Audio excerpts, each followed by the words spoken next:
Constantia Kruin gemeente glo ons dat geloof nie ietsie is wat jy in jou private hoedanigheid in jou binnekamer beoefen nie.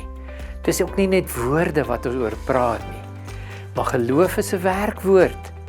In praktiese maniere leef ons geloof uit dag na dag. En juis om hierdie rede het Hulp en Hoop ontstaan. Dis die gemeente se bediening wat op praktiese maniere uitreik om mense te help wat sonder hoop geraak het en totaal hulp nodig het. So elke maand word daar kos aangekoop en ander noodsaaklike items sodat ons kospakkies bymekaar kan maak. Soos hierdie. Jy sal opmerk, daar's 'n verskeidenheid van lewensnoodsaaklike items hierin. In samewerking met NG Welsyn het ons gaan navraag doen oor wat is die noodsaaklike bestanddele wat in so 'n kospakkie moet wees. Die noodsaaklike proteïene, koolhidrate, suikers en ander items wat 'n gesin kan dra deur die maarjare. En dis hoe hierdie kospakkie saamgestel is. Om so 'n pakkie bymekaar te sit, kos ons naaste by R300. Maar vir 'n gesin is dit die verskil tussen lewe en dood.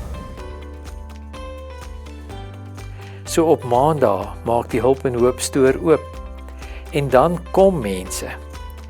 Elkeen met hulle eie storie, met hulle eie agtergrond, maar hulle het ontdek hulle kan hulp ontvang. Baie dankie aan die kerk en baie dankie aan almal wat skenk aan ons. Ons waardeer dit en ons bid vir almal. Dankie.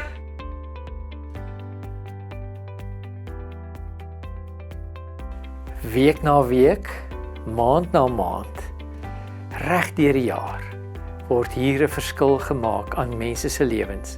En dis vrywilligers wat dit doen. Mense met groot harte. Dit gaan eintlik oor die lidmate wat hulle tyd gee, hulle energie gee en wat daar by die hek staan, mense ontvang met 'n glimlag. Ja, ons fokus op Hulp en Hoop, maar ons fokus eintlik op die mense wat dit ontvang, wat die liefde ervaar, wat smaak dat daar's nog 'n plek in die wêreld waar mense vir ons glimlag, waar mense ons met oop arms ontvang en waar mense nie net verskonings het, maar regtig bereid is om te help. So, die Here maak ons sy hande en voete op hierdie aarde. Dis hoe ons lewens aanraak. En ons wil jou nooi om in hierdie wintertyd deel hiervan te word. Jou R50, as jy hom gee vir iemand by 'n straathoek, gaan dit nie baie lank hou nie. Maar as ons dit als bymekaar sit, kan ons werklike verskil maak. Kan ons reg deur die jaar lewens help, mense impakteer en die liefde van die Here kommunikeer op tasbare maniere. Kom raak deel, kry jou koevertjie, sit daarin wat die Here op jou hart lê en so maak ons 'n verskil.